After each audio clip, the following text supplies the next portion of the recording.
Hi everybody, my name is Cynthia and in today's video I'm going to show you how to make your very own dragon egg plush.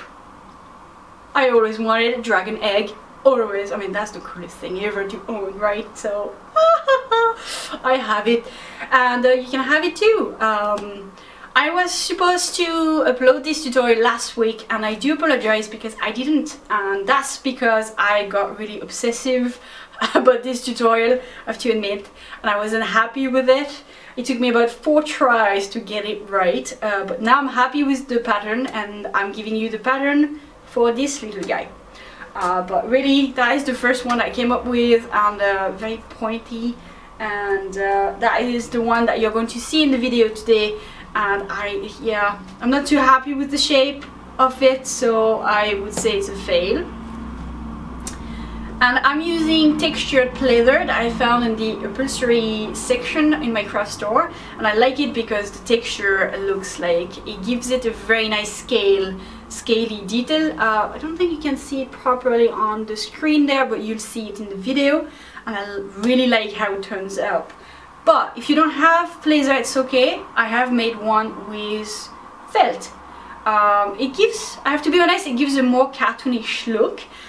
Here's how it looks like without it, without the shading.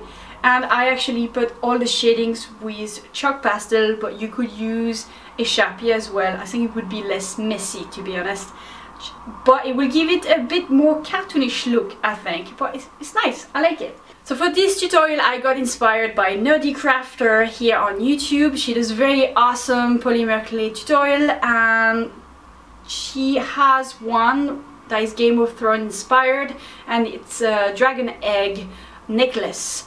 And I used her techniques for the scales. I used the same technique to do mine, and it really helped me figure out how to make mine. So yeah, that's cool. Thank you very much. And if you're interested, I'm going to put the link down below in the description box for you to check her tutorial out. Alright guys, so let's get started with the tutorial. Let's make ourselves some dragon eggs. Bye! Alright, so first you would need a egg pattern, and I have one available for you on my Facebook page, and you will need to cut 4 pieces out of this pattern.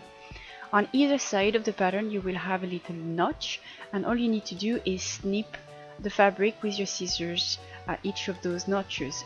These are just to ensure that everything will match up quite nicely. I have included a 1/2 centimeter or 1/4 inch seam allowance, so you don't need to add up, except if you want to make your egg bigger. Next you're going to take 2 of your pieces and put them right sides together and pin them, and then you're going to sew along the edge. Then you're going to repeat this process for all the other pieces, but on the last one you're going to leave an opening for turning right side out later on. Once you have everything sewn together, you can actually snip all through the curves with your scissors. Make sure you don't cut through your sewing line, and that is going to relieve the bulk later on. Now you can turn your egg inside out and stuff it. Once you're happy on how stuffed it is, you can close the opening shut, and we are essentially done with the egg. So I'll be using for this tutorial some textured pleather in black and some red felt, but the technique is the same for the two. First I'm going to cut some strips of pleather that are 2 centimeters in width, and I will need a good few of them to make my scales. And once I have made a few, I'm just going to cut them out. Once you have a good few strips cut out, be ready for some fun, because that is going to be time consuming. We are going to make the scales now. But first you're going to start by cutting your strips into squares. It doesn't really matter how big or how small, as long as they're not too small or not too big, you're okay. And you're going to do this on all of your strips. Next you need to give your scales a bit of a shape, and just by cutting on one side and giving a curved edge. So this part is going to be again very time consuming, so kick back and relax with your favorite show or music. I've been obsessed with the Divergent soundtrack lately. Once you're done with all of this, get your glue gun ready. We're ready to make some dragon eggs. So now you're going to take your dragon egg and turn it upside down so the bottom of the egg is facing you, and you're going to take a piece of leather that is rounded and you're going to stick it to the middle of the bottom of the egg. Now we can glue our scales, so you just need to apply a bit of glue on the back of each scale and then glue it on the egg. So for the first row, make sure that the curved edge is going towards the center of the circle that you have put before, and then you're going to apply each scale overlapping the last one and make sure that they go towards the center. Then for the next rows, you just have to make sure that you follow the same pattern and that your scales are overlapping on the previous row so you won't have any blank.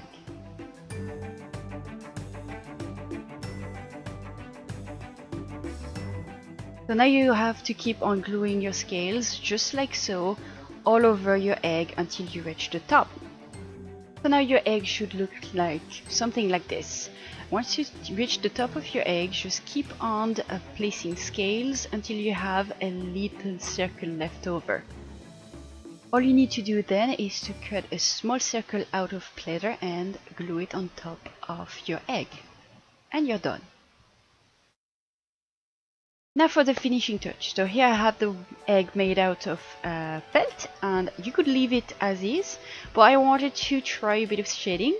So I only had some chalk pastel available, and I'm going to use black, and I'm just going to put some on my pen brush, and I'm going to shade the edge of each scale.